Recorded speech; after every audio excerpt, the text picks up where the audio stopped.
నమస్తే. గురు భగవానుడు ఆరుద్ర నక్షత్రానికి వెళ్తున్నప్పుడు మనం ఆ నక్షత్రం యొక్క ట్రాన్సిట్ వివరాలు ఎలా ఉంటాయి, ఆ ఎఫెక్ట్స్ ఎలా ఉంటాయి అని తెలుసుకున్నాం కదా. అయితే ఇప్పుడు గురు భగవానుడు రేపు పొద్దున అంటే ఉదయం రేపు ఆగస్టు 13వ తారీఖు ఉదయాన్నే 5:44 ఆయన పునర్వసు నక్షత్రంలోకి ఆయన ట్రాన్సిట్ అవ్వడం జరుగుతుంది. This is an astronomical transit అండి.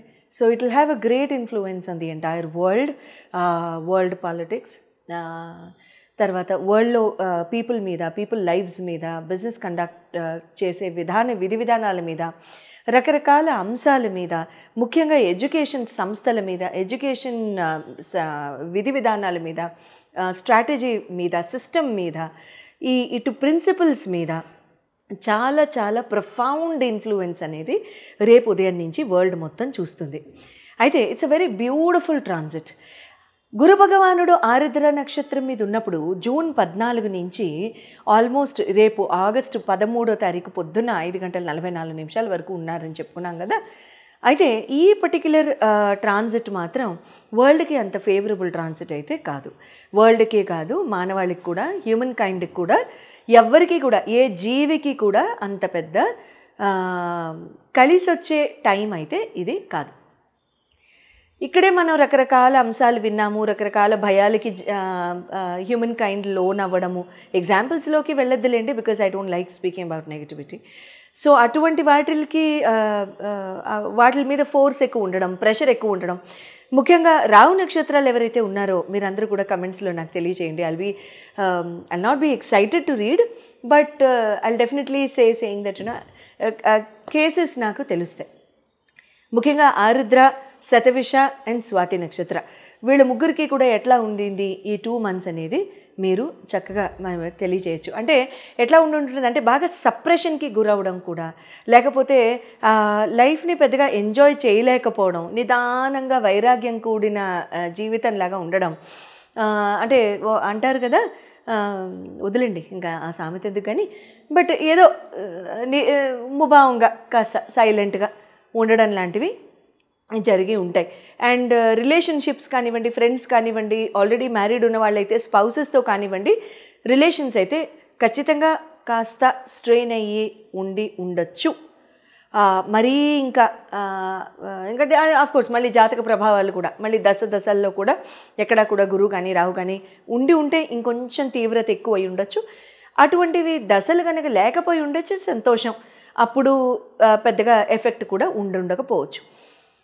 ఇప్పుడు గురు భగవానుడు పునర్వసు నక్షత్రం మీదకి వస్తున్నప్పుడు యావత్ ప్రపంచానికి కూడా, including the humankind, systems, government, organisations అన్నిటికీ కూడా ఎలా ఉంటుందంటే ఒక రకమైన అడ్జస్టబుల్ మెంటాలిటీతో, బ్రాడ్ మైండెడ్ ఆలోచనతో, అంటారు కదా thinking out of the box స్పెక్ట్రమ్తో, లేకపోతే చాలా అంటే ముందు చూపుతో, లాంగ్ టర్మ్ విజన్ తో ఆలోచించి నిర్ణయాలు తీసుకోవడం లాంటివి జరుగుతూ ఉంటుంది. It's a good phase.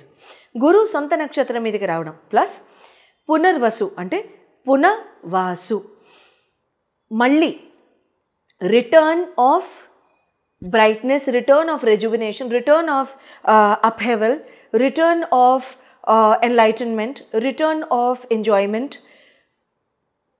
పునర్వాసు మళ్ళీ వాసం చేయడం, ఆ return of all the good beginnings, return of all the good things, return of everything, return of rejuvenation, return of renovation, return of everything in the world. So అటువంటివన్నీ కూడా ఇక్కడ మనం జరగడం అనేది చూస్తూ ఉంటాం, ఇండివిజువల్ మ్యాన్ కైండ్తో సహా. ఇంకా ఎవరైనా సరే జన్మ నక్షత్రాలు, గురు నక్షత్రాలు ఉన్నవాళ్ళైతే, లైక్ పునర్వసు కానివ్వండి, విశ్వాక కానివ్వండి, లేకపోతే పూర్వభాద్ర నక్షత్రం కానివ్వండి, ఇటువంటి వాళ్ళందరికీ కూడా ఇంకా చాలా బాగుంటుంది. అండ్ చక్కగా అంటే మళ్ళీ గురుగారు మీ చాట్లో ఎలా ప్లేస్ అయి ఉన్నారు కూడా మ్యాటర్ అవుతుందిలేండి, అది వేరే విషయం. సో ఈ నక్షత్రం యొక్క అండ్ ప్రస్తుతానికి చెప్పుకోవాల్సిన ఒక ఇంపార్టెంట్ పాయింట్ ఏంటంటే, గురు భగవానుడు ప్రస్తుతానికి he is moving in an accelerated motion. అంటే ఆస్ట్రోనామికల్గా కనుక చూసినట్లయితే, ఆస్ట్రానామికల్ స్పేస్ కనుక చూసినట్టయితే గురు భగవానుడు ఈ పర్టిక్యులర్ 7 years కూడా చాలా ఫాస్ట్ మూవ్మెంట్తో వెళ్తున్నారు. జనరల్గా గురు భగవానుడు ప్రతి రాశిని సంవత్సరం పాటు కవర్ చేస్తారు. అటువంటిది ఈ 7 years మాత్రం ఆయన చాలా యాక్సలరేటెడ్ మోషన్తో అతిగమన మోషన్తో ఆయన వెళ్ళడం జరుగుతుంది. అతిగమన మోషన్ అంటే ఏంటి? ప్రతి రాశి యందు కూడా 1 ఇయర్లో వెళ్ళే గురు భగవానుడు 5-6 మంత్స్లో కవర్ చేసేసుకుంటూ నెక్స్ట్ రాశిని కూడా కవర్ చేసుకుని మళ్ళీ రెట్రోగ్రేడ్లోకి వెళ్ళి మళ్ళీ ముందుకు వెళ్ళడం జరుగుతుంది. అందుకనే ఈ సంవత్సరం 2025లో అక్టోబర్ 12-18 ఆ ప్రాంతాల్లో ఆయన మళ్ళీ కర్కాటకంకి వెళ్ళడం కూడా జరుగుతుంది. మొన్ననే కదా వచ్చారు మిథునంలోకి, మే 15న చెప్పుకున్నాం కదా మనం అంతా. మళ్ళీ అక్టోబర్లో కూడా కర్కాటక రాశికి వెళ్ళడం, మళ్ళీ డిసెంబర్లో మళ్ళీ ఆయన రెట్రో అవ్వడం, ఫిబ్రవరి మార్చ్లో మళ్ళీ ముందుకు వెళ్ళడం లాంటివి జరుగుతున్నాయి. అఫ్కోర్స్ అక్కడ ముందుకు వెళ్ళడం నేను ఇంకా డేట్ చూడలేదు, so I might be wrong also, I might be slightly incorrect with the next year's date. So ఇటువంటి ఆస్పెక్ట్లో ఇక్కడ ఏమవుతుందంటే ఎఫెక్ట్స్, బెనిఫిట్స్, ఆస్పీషియస్నెస్ ఇవన్నీ కూడా చాలా ఫాస్ట్గా ఉంటాయి.